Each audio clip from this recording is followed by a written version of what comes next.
సదాశివసమారంభాం వ్యాసశంకరమధ్యమాం అస్మదాచార్యపర్యంతాం వందే గురుపరంపరాం.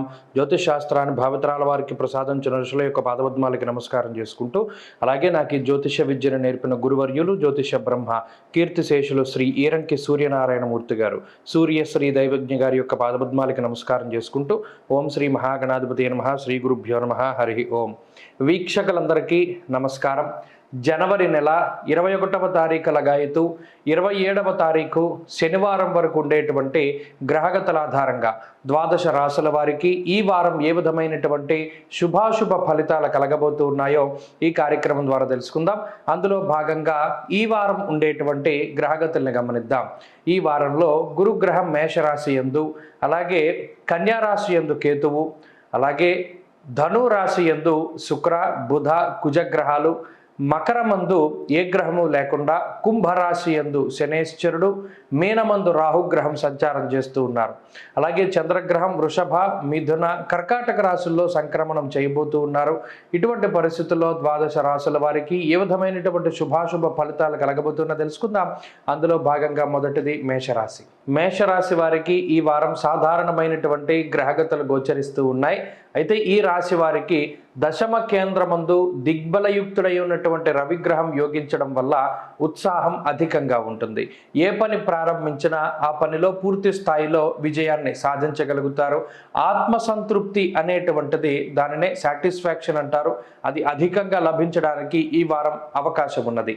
చేసేటువంటి వృత్తి ఉద్యోగాలలో ఎదుగుదల, ఆత్మస్థైర్యము, ఆత్మవిశ్వాసం లాంటివి ఈ వారం మేషరాశి వారిలో అధికంగా కనబడుతూ ఉంటుంది. ఈ వారంలో చంద్రబలం అధికంగా ఉన్నటువంటి కారణం చేత అటు మానసిక ప్రశాంతతకి కూడా మేషరాశి వారికి అవకాశం ఉంటుంది. ఇక లాభస్థానమందు శనేశ్వరుడు యోగిస్తూ ఉన్నటువంటి కారణం చేత బంధుమిత్రాదుల వల్ల వచ్చినటువంటి మాట పట్టింపులు కానివ్వండి, లేదా ఆర్థిక ఇబ్బందులు కానివ్వండి, లేదా ఆస్తిపరమైనటువంటి సమస్యలు కానివ్వండి, వాటి నుండి బయటపడడానికి కూడా ఈ వారం గ్రహస్థితి మేషరాశి వారికి అనుకూలంగా ఉండబోతూ ఉన్నది.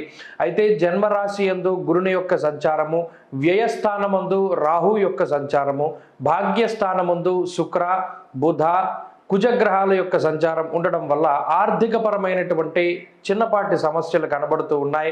అనుకోని ఖర్చులు ఈ వారంలో ఎదురవ్వడానికి అవకాశం ఉంటుంది. మరి ముఖ్యంగా శరీరం అలసిపోతూ ఉంటుంది. వృధా ప్రయాణాలు అధికంగా చేయడానికి అవకాశం ఉంటుంది. వృత్తి ఉద్యోగాల పరంగా ఈ వారం కొన్ని కీలకమైనటువంటి నిర్ణయాలు తీసుకోవడానికి అవకాశం ఉంటుంది. కుటుంబానికి దూరంగా కాలాన్ని గడపడానికి కూడా ఈ గ్రహస్థితి ఉపకరిస్తూ ఉంటుంది. అంతేగాక ఈ వారంలో తీసుకునేటువంటి నిర్ణయాలు కొంత సాహసోపేతమైనటువంటి నిర్ణయాలుగా ఉంటాయి.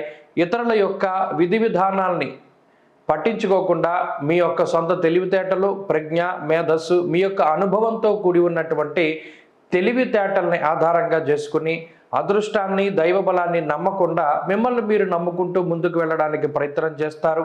దీనినే సాహసోపేతమైనటువంటి చర్యగా భావిస్తూ ఉంటారు. అలాగే కుటుంబానికి సంబంధించినంత వరకు ఎక్కడ విషయాల్ని అక్కడే ఉంచడానికి ప్రయత్నం చేస్తారు తప్పితే ఏ ఇద్దరు వ్యక్తుల మధ్యలో ఉండేటువంటి సంబంధ బాంధవ్యాలను పెంచడానికి కానీ, లేదా వాటిని తగ్గించడానికి కానీ ప్రయత్నం చేయకుండా తటస్థమైనటువంటి వైఖరిని అవలంబించడానికి అవకాశం ఉంటుంది. అంతేకాక ఉద్యోగపరంగా ఈ వారం సానుకూలమైనటువంటి గ్రహగతులు గోచరిస్తూ ఉన్నాయి. ఉద్యోగంలో ఎదుగుదల గోచరిస్తూ ఉన్నది. ఉద్యోగపరంగా కొన్ని క్రియాశీలకమైనటువంటి మార్పులు చేయడానికి అవకాశం ఉంటుంది. వ్యాపార పరంగా ఈ వారం కొంత లాభాలని ఆర్జించడానికి అవకాశం ఉంటుంది. వ్యాపార పరంగా క్రియాశీలకమైనటువంటి మార్పులు చేస్తారు. భాగస్వామ్య వ్యాపారాలు, వంశపారంపర్య వ్యాపారాల్లో చేసేటువంటి మార్పుల వల్ల లాభపడడానికి అవకాశం ఉంటుంది. విద్యార్థులకి కాలం మిశ్రమంగా గోచరిస్తూ ఉన్నది. గురువుల యొక్క అనుగ్రహంతో ముందుకు వెళ్ళడం ద్వారా మంచి ఫలితాన్ని సాధించగలుగుతారు. స్త్రీలకు ప్రత్యేకించి ఈ గ్రహస్థితి కొంత మానసిక అశాంతిని, అలాగే కొంత ధన వ్యయాన్ని సూచిస్తూ ఉన్నది. ఉద్యోగ వ్యాపారాలు చేసేటువంటి స్త్రీలు కొంత ఒత్తిడికి గురి అవ్వడానికి అవకాశం ఉంటుంది. మేషరాశి వారు ఈ వారం మరింత అనుకూలమైనటువంటి ఫలితాలని సాధించడానికై ఆంజనేయ స్వామి వారి యొక్క ఆరాధన చేయడం చెప్పదగినటువంటి సూచన. హనుమాన్ చాలీసా పారాయణం లేదా శ్రవణం శుభ ఫలితాన్ని ఇస్తుంది. ఈ వారంలో కలిసొచ్చేటువంటి రోజు సోమవారంగా చెప్పవచ్చును. అదృష్ట సంఖ్య 9, అదృష్ట వర్ణము ఆకుపచ్చ.